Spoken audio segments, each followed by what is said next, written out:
Buck, I saw over the weekend a story that blew my mind because I don't even know that we should share this person's name because I feel like we're making him/her more famous. But it is a dude who has decided to identify as a woman and has become outrageously popular, has traveled to the White House and interviewed Joe Biden, had Drew Barrymore, if you saw an interview, like on her hands and knees, like basically worshiping at the altar of this dude who decides to identify as a girl. And he's doing it in the most, I would say, performatively absurd manner possible. In other words, not only is he a dude that identifies as a girl, but he is like the most stereotypical girly girl you could possibly imagine. And again, this is a lifelong man who decides to identify as a woman. And I tie it in with the Leah Thomas situation where all over the country, women of the year are dudes. And so I was thinking about this over the weekend because Outkick had a story up about it. And it's Bud Light that is deciding to be the official beer of this fake chick. This month I celebrated my day 365 of womanhood, and Bud Light sent me possibly the best gift ever, a can with my face on it. Beer overwhelmingly is consumed by men, actual men. And Buck, it got me thinking, in all this crazy trans talk, can you name a famous celebrity-driven woman who has decided to become, man who has decided, no, I'm getting crossed over now. Woman who has decided to become a man. That is, clear chick that decides, I want to identify as a man. I can't even name a famous one. Can you name one? Previously famous people who are women who want attention, I would say, have switched over to become, but no one has become famous. I think this is the point you're making, from a female to, as the result of a female to male transition. They're certainly not winning any athletic competitions. We all know why. Buck, by and large, I was thinking about this a lot over the weekend. Most men, you had WrestleMania going on, for instance, wrestling very popular with men, because men tend to aspire to be the most masculine version of men that we could be, by and large, right? Why are athletes popular? They're bigger, stronger, and faster than most other men. Why are superheroes big and strong and ripped? They're bigger, stronger, and faster than most men. Why do men be interested in wrestling? Men tend to aspire to be. Why are Navy SEALs the most popular and badass in the military? They're the biggest badasses. Men aspire to strong standards of masculinity. Special operations. Special ops guys, right? Even in the military, dudes by and large would look up to the special ops guys, right? Masculine men are the embodiment that most men aspire to be. A woman who identifies as a man is by and large smaller than most men, puny in general, not making even a team, much less winning a championship. Most women who identify as men, and men tend to, I would say, I think you would agree with this, mostly ignore women who have decided to identify as men because they don't fit the masculine ideal, and we certainly don't aspire to them or make them famous.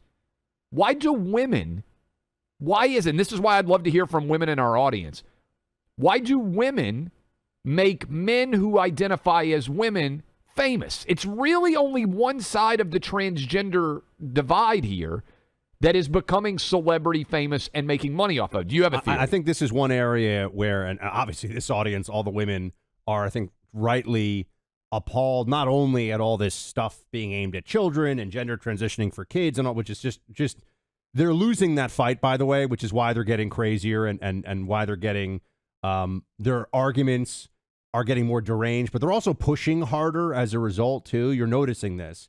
They're hoping that they can turn the tide by doubling down on, drag shows for kids and all this stuff. But women recognize that there's it's a parody of women that these transgender individuals are doing. And you see this with someone like a Dylan Mulvaney. Is that really how women act?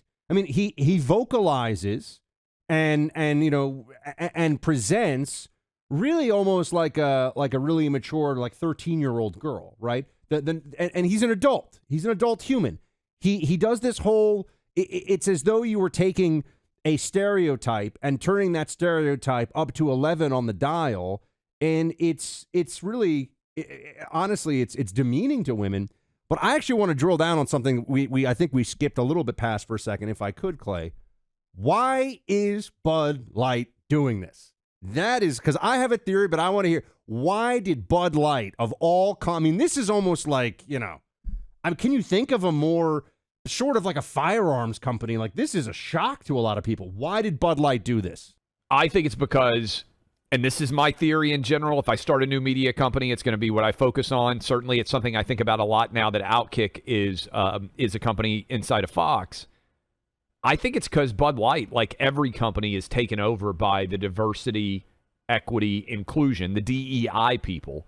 And even people who recognize how absurd it is to be spending advertising dollars on a trans spokesperson are afraid to say it publicly inside of the company for fear that they will get fired. And so there is a conspiracy of silence. I think the vast majority of people who work at Bud Light would be like, this is stupid. This is the antithesis of our product. And I believe that they are terrified to speak out. They're trying to keep their jobs. And so the DEI people are powerful inside of the company, and they can push through almost anything. Let me just add a layer to this, right? I mean, I think that's all true. But this isn't, for Trans Day of Awareness or something, putting there's like this trans flag now, which is a specific. Yep. This isn't like there's the what companies do. I think you and I see this the same way. What companies do so they don't get attacked, which is another thing, right? There's, okay, we'll go along. We'll do the minimum because we don't want the DEI commissars to come after us internally or externally, right? So there's but this is whole levels beyond. This is really slapping your audience in the face. This is what happens when you hire these people and put them inside of the companies.